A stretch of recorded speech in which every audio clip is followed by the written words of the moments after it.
the other like lapel, these packs, you have to open up the casing. And inside the casing, there's a little on-off button. On this particular microphone, there's a red button on the bottom. You just hit and hold the red button until it turns on. It lights up and says what it is. Now there is a mute function here. There's a little dial right here that allows you to change channels and mute and unmute.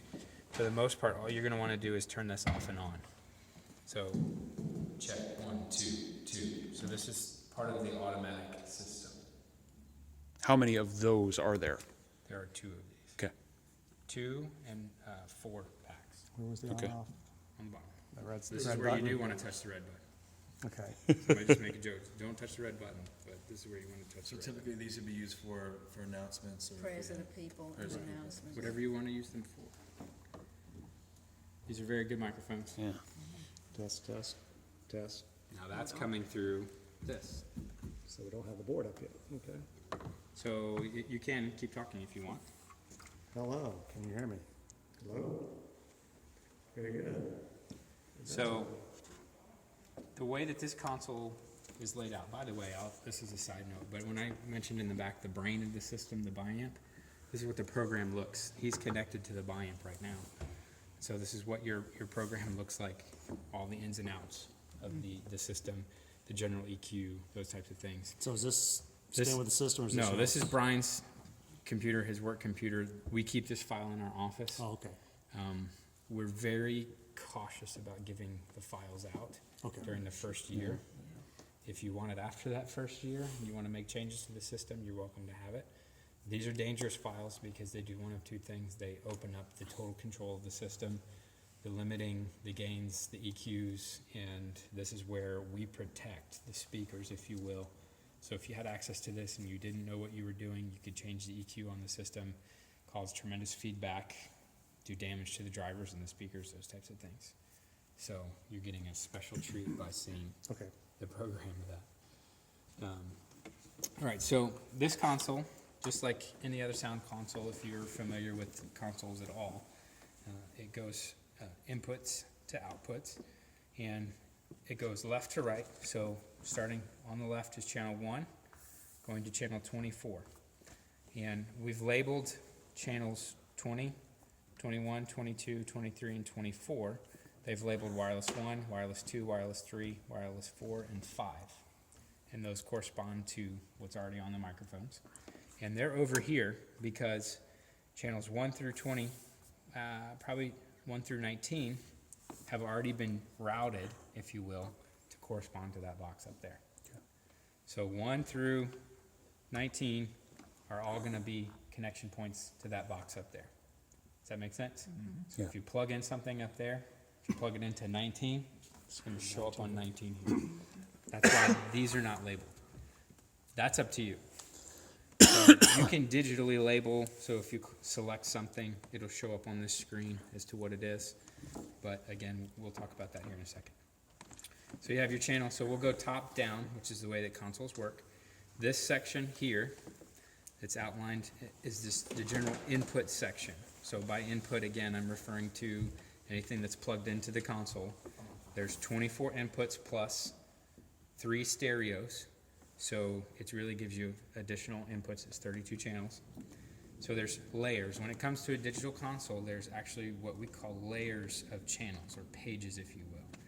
So there's 24 layers. This bottom section right here of LED lights that's lit orange, it's showing you that this is on the layer 1. So going from top down, I'm on channel 1. I have a mute button, so you can actually mute all of these when they're red. Is there a mute all? You can program it, of course. It's 100% digital, so you can do whatever you want. But typically, no, there's not. I mean, you can create a mute master if you want. But when it's red, red means no good, so you're not going to get any audio coming from that. So you just want to unmute that. So the next button down there is a green select button. I'll explain more about that in a second. The next button underneath that is the PAFL. This button, if you select that, allows you to see the meter input as to what's coming in the console, and or listen it in solo, if you will, in your headphones when you're mixing what you're listening to. So you can just deselect that. You can only meter one thing at a time.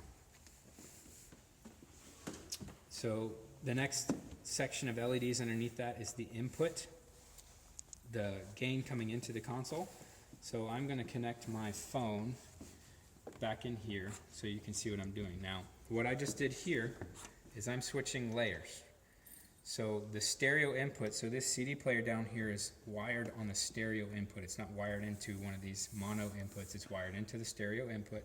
So I had to change the layers because up above here you can see on this second layer, there's ST1, which means stereo 1, stereo 2, stereo 3. Now there's actually 4 banks of effects. In live sound, you actually have effects. You can do room effects, delays, vocal EQs, those types of things. You can apply those to these here. There's DCAs, or group masters, if you will. There's effect sends and your mix sends if you do that. So those monitor mixes, you can actually pull up the monitor mix and turn the levels up and down and those types of things. So just keep in mind there's 2 layers. So which layer am I on right now? One. One. Which layer am I on Two. now? 2. Pretty easy to tell the difference. Nice. So you can actually see whatever is lit, and you can actually see the differentiation in color. Blue and orange, these are inputs, these are outputs. So I switched to that layer because I want to go to stereo 1. So now I'm going to go down here to this desk, and this CD player is a nice CD player. It's got the CD capability, but it also has iPod capability. There's a little dock that you can pull out. It has the old 30-pin adapter, but it also has the new adapter. Now, there's a trick to these adapters. Most people have their phones in a case. This doesn't work with any case.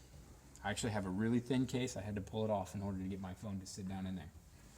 So you just connect it to that bottom. It will actually charge your device while it's in there. So I can go in here and I can select the music that I was playing earlier.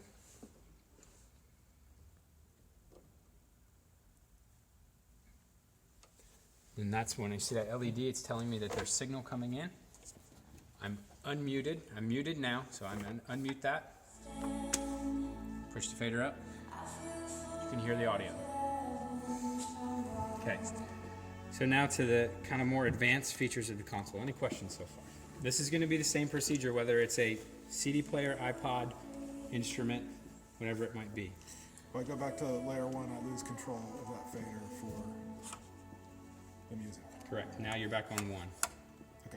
But when you go back, it remembers where you are. Nice. And our mix, you might be gonna go into this, but is our mix 1 and 2 corresponding to the 2? Correct. We'll get there.